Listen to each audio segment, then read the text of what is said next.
Fala pessoal, tudo beleza? Nessa aula a gente vai ver como aplicar a terceira lei de Kepler para sistemas planetários diferentes. Eu não sei se você já percebeu, mas aquela famosa equação T2 sobre R3 igual a uma constante, ela é válida apenas para quando você tem dois corpos ou qualquer conjunto de corpo, tá? De corpos orbitando a mesma massa central. Então, se você quiser aplicar essa equação, por exemplo, para o planeta, eu até coloquei aqui, para o planeta Mercúrio e o planeta Terra, você pode colocar. Então, T2 sobre R3 para a Terra é igual a T2 sobre R3 para Mercúrio, onde T é o período, tempo para uma volta completa, para uma revolução, e R é o raio médio aí da órbita. Então, o que eu vou fazer? Eu quero achar uma equação que eu possa relacionar período e o raio da órbita para dois corpos que orbitam massas centrais diferentes. Por exemplo, pegar a Terra e comparar a Terra, o período e o raio da órbita, com, por exemplo, um planeta que orbita uma outra estrela. Tá? Como é que ficaria a terceira lei de Kepler nesse caso? Então vem cá, eu vou começar deduzindo aqui para vocês a equação da terceira lei de Kepler. Você sabe que existe aqui uma força gravitacional que o Sol exerce sobre a Terra. Está aqui a nossa força gravitacional. E a ideia do surgimento da equação da terceira lei de Kepler é você fazer a força gravitacional como sendo a força centrípeta. Então fica mais ou menos assim, ó. A força centrípeta é igual em módulo à força gravitacional. A força centrípeta que a gente vê mv quadrado sobre r, ela pode ser escrita como sendo m ômega quadrado vezes r, tá? Basta você pegar aquela equação que você conhece, massa, velocidade quadrado dividido pelo raio, e onde tem a velocidade você substituir por ômega vezes r, né? Que é a velocidade angular, porque a velocidade linear é igual à velocidade angular vezes o raio. Se você substituir, você vai encontrar essa equação aqui para a força centrípeta. M ômega quadrado vezes R igual à força gravitacional, de acordo com o que Newton nos ensinou, constante da gravitação universal, a massa central, a massa que está orbitando, dividido pelo raio da órbita ao quadrado. Beleza? Então a massa do Sol pode ser o mzão e a massa desse corpo aqui é o mzinho. Tranquilidade, pessoal? Beleza? E olha que bacana, eu já consigo aqui cancelar algumas coisas e a equação da terceira lei de Kepler ela começa a se revelar para a gente. Porque olha que bacana, eu vou ficar com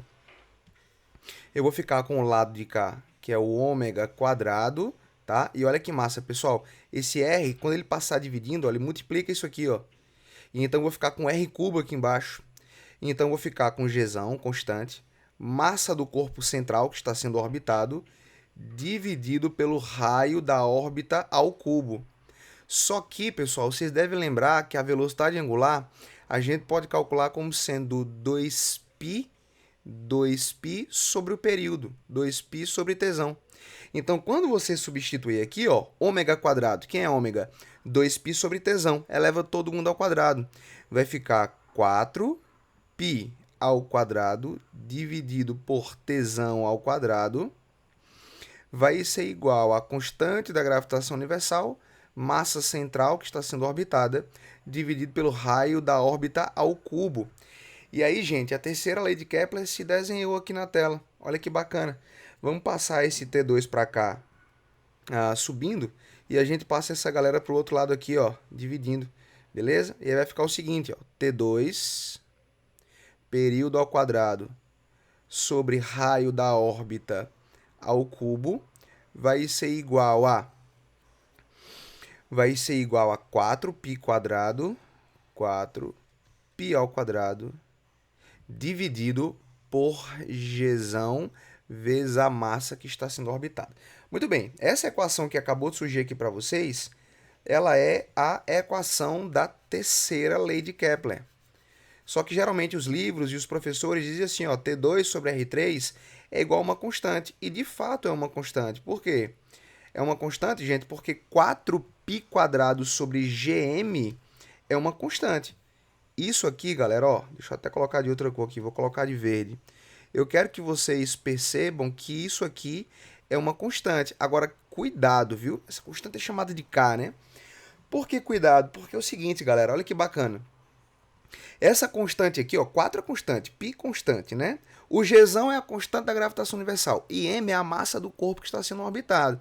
Nesse caso aqui, ó, a massa do Sol. Ou seja, você só pode usar T2 sobre R3 para a mesma massa central, porque olha a massa aqui como parâmetro na constante. Ó. Então, por exemplo, se eu tenho aqui a Terra, que eu vou chamar de 1, e aqui eu tenho esse planeta aqui, Mercúrio, que eu vou chamar de 2, o que é que eu posso dizer? Essa constante K, ela é a mesma para os dois planetas, porque eles estão orbitando a mesma massa em mzão. Então eu posso dizer, por exemplo, que o período da Terra ao quadrado dividido pelo raio da órbita da Terra ao cubo não é igual a uma constante? Então é igual para todo mundo, tá? Então vai ser o período de Mercúrio ao quadrado dividido pelo raio da órbita de Mercúrio ao cubo, que é igual àquela constante K que a gente viu ali. Tranquilo? Então essa aqui é a lei de Kepler como a gente conhece. Agora, meus amigos, eu quero, por exemplo, pegar e relacionar ia falar planeta Terra. O planeta Terra, que está aqui, ó, com outro planeta orbitando uma outra estrela. Aí eu não posso usar T2 sobre R3, não? Não, porque se está orbitando um outro corpo central, a massa, ó, esse parâmetro aqui muda. E aí qual é a grande sacada? Talvez você já esteja tendo esse insight aí. É bom que você tenha isso antes de mim, beleza? Porque você descobre sozinho. Essas são as melhores sensações que existem no mundo. Qual é a ideia? Eu vou colocar aqui a equação da terceira lei de Kepler que a gente deduziu. Então, o T ao quadrado sobre o raio da órbita ao cubo vai ser igual a 4 π quadrado dividido por g, que é a constante da gravitação universal, multiplicado pela massa do corpo central. Tá? Então, por exemplo, isso aqui é a massa mzinho, perceba que ela não aparece na equação da lei de Kepler, só que aparece essa massa aqui, ó, o mzão. E aí, qual é a ideia, pessoal? Se eu tirar essa massa aqui da constante, ó, e jogar para cá, ela não está dividindo, vou passar aqui multiplicando. O que vai acontecer? Vamos fazer isso. Então vai ficar assim, ó. Eu vou ficar agora. Ó, coloquei a massa do corpo bem aqui, ó, do corpo que está sendo orbitado. Nesse nosso exemplo aí, o Sol. E aquela nossa constante do outro lado ficou o quê? Ficou 4π quadrado dividido por Gzão. Gente, olha que bonito isso. Essa equação, na verdade, essa constante que surgiu aqui, ó, tá? Que eu vou chamar de K'. Pessoal, isso aqui é uma constante universal. Sério, professor? Sério. 4 é 4, π é π, universal, e g é a constante da gravitação universal. Ou seja, nós encontramos agora uma constante que eu chamei de K', que não depende de sistema planetário nenhum. Ela pode ser aplicada para qualquer corpo, em qualquer situação, porque ela é uma constante universal. Beleza? Ou seja, se você quiser, por exemplo, vamos colocar aqui o subíndice, tá? Essa massa aqui, ó, eu vou chamar de massa M1, beleza? E aqui o raio 1. Então eu vou ter essa massa M1 aqui, ó, que é a massa desse corpo central, no caso é o Sol. E aí o período eu vou chamar de T1 e o raio da órbita eu vou chamar de R1. Beleza. E aí vamos agora para um outro sistema planetário.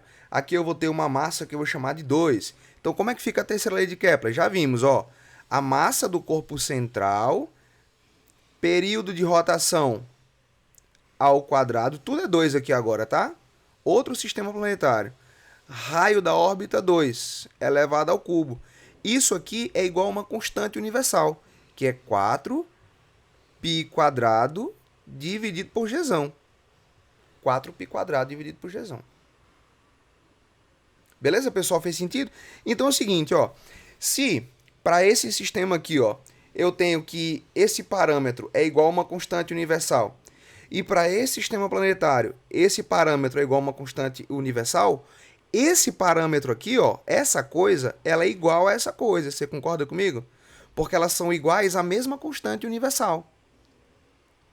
Então, como é que fica a terceira lei de Kepler? Vamos fazer o seguinte, ó. Dois corpos orbitando a mesma massa central. É o mais simples. Como é que fica? Período de um deles ao quadrado dividido pelo raio da órbita ao cubo vai ser igual ao período do outro, chamado de 2 ao quadrado, dividido pelo raio da órbita ao cubo, chamado de raio 2. Beleza. Dois corpos orbitando a mesma massa central. Exemplo, os planetas do sistema solar estão orbitando o mesmo corpo central, que é o Sol. Agora, se você tem dois corpos orbitando massas centrais diferentes, você deve incluir aqui na nossa equação essa massa central. Então, M1, aí você repete o que você já sabe, né? T1 quadrado dividido pelo raio da órbita ao cubo vai ser igual a outra massa central. A massa central tem que entrar agora, ó. Período ao quadrado dividido pelo raio da órbita ao cubo. Só ajeitar aqui, raio da órbita ao cubo. Então essa aqui é a maneira que a gente tem, generalizando aí a terceira lei de Kepler, quando a gente tem dois corpos orbitando massas centrais diferentes. Então, por exemplo, se você quiser relacionar o período da Terra com o período de rotação de um outro planeta que orbita uma outra estrela, você usa essa equação aqui. Agora, obviamente, você vai ter que saber quais são as massas das estrelas, tá? Você vai ter que saber qual é o raio da órbita. E aí, você sabendo um dos períodos, o período de um planeta, você encontra, através dessa equação, o período do outro planeta. Beleza, pessoal? E aí, eu acabei de perceber que eu fiquei exatamente em cima do negócio. Eu vou voltar agora aqui para vocês. Na verdade, deixa eu tirar aqui, ó. Deixa eu ver aqui como é que eu vou tirar isso aqui. Tirei minha câmera e tirei a borda. Pronto, pessoal. Beleza.